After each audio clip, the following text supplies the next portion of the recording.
but did those thousands all meet as one, or did they meet, in separate places and spread literally like a cancer, or did they just hoard up in one place? And then I think to another point is, if I know that's a big fear that people see the disunity, but if we continually wait for there to be complete unity, then we'd never be able to reach anyone, because there will never be complete unity within the church, as much as we want there to be. So I think that we have to understand that, yeah, that's part of it. And does it sometimes give us a black eye? Yeah. But you can have a healthy unity, though. Yeah. Even though there's not complete unity, you can have a healthy unity. And I think healthy unity is sometimes individually saying, okay, I totally don't agree. But it's not unbiblical. But it's not something that is deterring people from coming to Christ. It's not unbiblical, so I'm going to... sometimes it's just best just to keep your mouth shut. That old saying that goes, if you don't have something nice to say, just don't even say it. Yeah. Sometimes that's just what needs to be done. And we have to look at it with the big picture in mind. And so often we don't look at it with the big picture in mind. And guilty right here, just totally guilty about it, is we say things within the moment without looking at, okay, how does this affect the overall health of everybody around me? If what I'm going to say does not glorify God and does not draw people to Christ, then should I be saying it?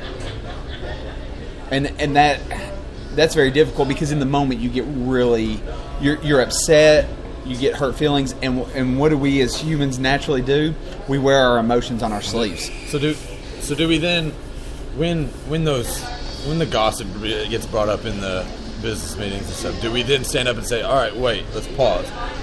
Is what you're upset about, is it unbiblical, or is there something that is causing other Christians or non-Christians to stumble, or are you just upset about something that's not really going to cause any problems?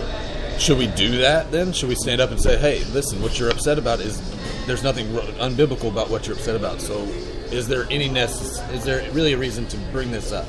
Yeah, I think it's a valid point. I think to say, is this glorifying God or drawing people to Christ? How is this particularly doing this? And I think Jesus did the same thing, just did it in a very subtle way, because what happened when they came and said, by what authority do you do this? He said, well, you tell me something. Was John's baptism from men, or was it from God? And they said, well, if we answer men, the crowds are going to demolish us, because they love John. If we say it's by heaven, then this dude's right and we're wrong. And we're once again in a totally different predicament. So what do? They shut up and left, and they never asked him another question. And I think it's a very valid point. But the problem is we've got to get to that, and we have to understand this, is that not all Christians are on the same level.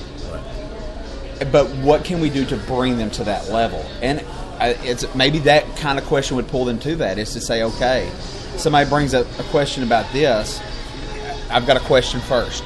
How is that question how is the way we are going to answer that going to bring glory to God and draw people to Jesus?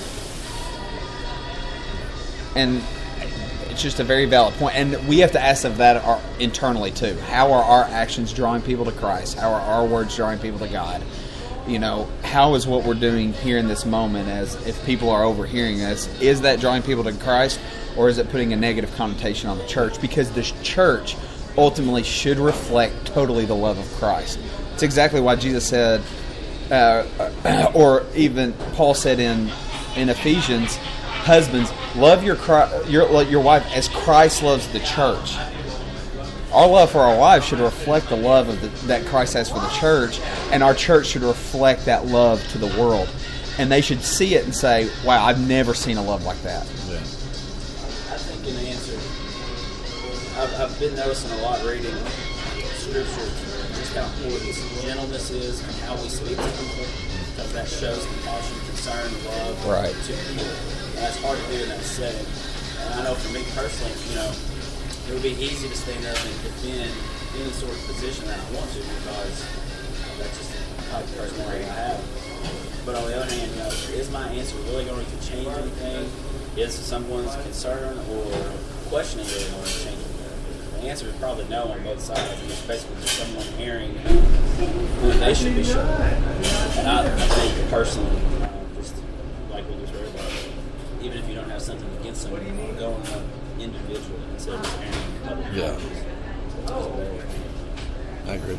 We have For lots most of of our- groups in our church like this that does deal with this. I just like to pose this question.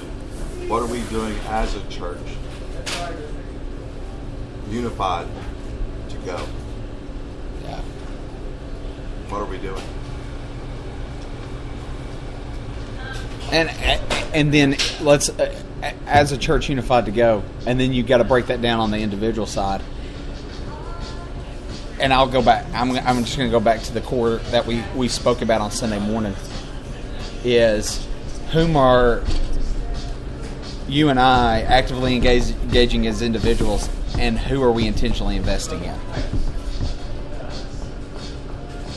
And I think that's important, because as we look at our own lives and say, okay, we are investing here, we're intentionally engaging people here, or actively, it's an ongoing process of wherever I am, this is what I'm doing, and I think we help people get to that point. And then we do got to ask that as a whole. It's got to be both have to be asked at the exact same time, and that is a great question. How are we going? How are we going? How are we displaying the love of Christ, and how are we actively engaging? Because we are the church right now. Right now, I mean, sitting here in Starbucks, we are representing the church. And then wherever we're going to go after this, we're going to represent the church. And then wherever we go, we are always representing the church. And so it is a church question, overall global idea, and also an individual idea. And Well, he says on 74, tough. if we're not working together to help the unbelieving world around us become followers of Jesus, then we're missing the point of our salvation. Right? What are we doing? Then underneath that it says, if your church is not actively blessing the surrounding community, then you are ignoring God's mission. So. Do a fair job on that Community-wise, I think so. a lot of it does seem to focus on our own selves in the community, but I think we do a fair. There's certain programs that are involved in the community. Of course, we all do that. I think we do well on that. Yeah, I really like what Logan said earlier about how we respond. And a gentle answer, what does it say? A gentle answer turns away wrath in Proverbs. And James talks about how the tongue can set fire to a forest. It's just a small part of our body, but man, it can immediately... I'm just as guilty because I am quick to react instead of just respond. I think that's where I mean, like, my first thought is, I just want to, like, light into them. Like, just, you're being ridiculous. Just be quiet. But that's not the way. That's why I like to sit by Logan during business meetings, because I'll look at Logan and I'm like, should I stand up and say anything? He's like, probably not. I'm like, okay. It's my conscience. But it's not. It's any time. Yeah. It's anything. And man, there are some people in our church who I look up to and wish I could respond the way that some of these people respond. I mean, I saw a man in our church who's a deacon respond this past week, and it was very gentle but yet very convicting at the same time. And that challenged me. Is how do I pray for wisdom? And then how do I display that wisdom through my words and actions? And how am I going to respond when somebody maybe complains or maybe is upset or attacks you or yeah, your I mean character. Well, this excerpt from 71, 1 Peter 3:15-16. Yeah. It's perfect. It talks exactly what we're talking about.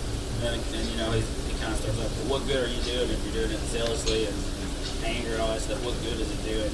But his conclusion, again, do it with gentleness and respect. And that's definitely that's good. Yeah. Tact is always a key thing. I'm challenged, and I've got zero tact. I've really worked on my tact, but I've got zero tact. And Bob Zick, I blame you.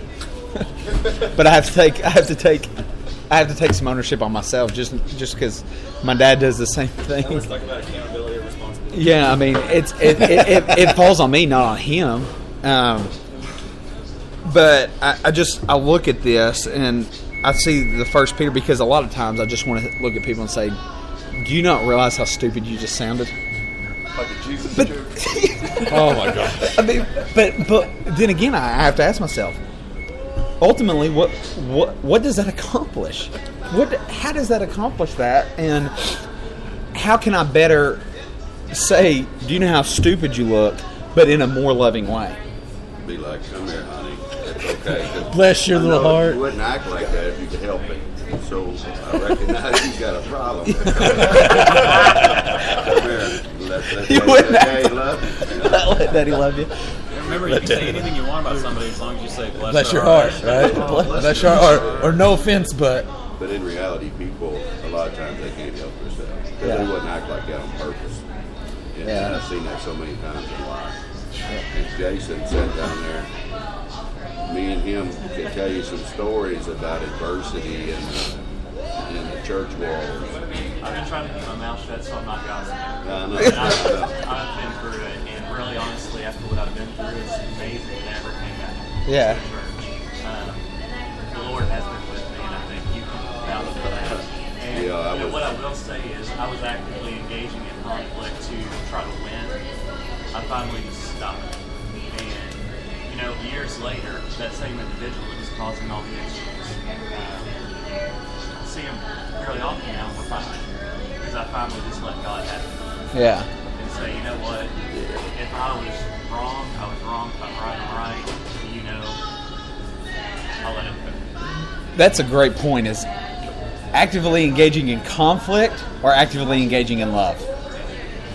I think we went to a conference and the whole bless your heart. The guy said, when anybody says bless your heart, it means you're an idiot. I think as far as engaging, like if there's seriously a biblical concern there, then you need to engage it. But I don't think you engage it through conflict. I think there are tactful ways of engaging. I don't want that to be misconstrued in what we're saying here. I think we're still saying that if there's something unbiblical going on, you need to address it. You need to Be confrontational. But you don't need to do it by yelling and screaming at each other. And the public forum, again, is Yeah. not the starting point. No, not at all. And I think that's the biggest issue with what we have right now. It's because that's where people think it is. Well, it's the ending point. If you read in Matthew where we just read, it's the ending point, because you go to that individual first. If they don't listen, you take 2 or 3. Yeah. If they don't listen, then you take it to the church. That is step 3. 3 strikes, you're out. That's the whole idea there. Yet we've lost that concept, is because we want to tell 50 people, and then we get those 50 people to bring it up. It's the mob in a mentality. public forum, Because it's the kind of the American mentality. If you get a big group of people behind something, you can get it changed, right? But I mean, that's not at all how we're supposed to address it. It'd be like if I, as a teacher, it would be like if I have an issue with my principal, instead of saying something to my principal, circumventing the system and going straight to the superintendent. Okay, that's With a crowd of 100 people. With a crowd of 100 people, yeah. I mean, that's an issue. Yeah. That's not how the system is designed. And that's not how the church discipline is designed. You're supposed to approach it one-on-one and then move forward from there. But I think we've got it completely backwards. Let's start with the big group, and then maybe the pastor will invite me for a one-on-one meeting to discuss it. Yeah. Okay. And finishing up with this, because we're running out of time. I don't know if any of this recorded or not, but that's okay. Happy Mother's Day. Technical difficulties, yes, have a Happy Mother's Day, but I love this, and I'm not sure where it is in your all's page. It's a kingdom of priests. After question 7, it goes down to the second paragraph, and it says this: in God's plan of redemption, the church is called to be and to do what Israel failed to be and to do.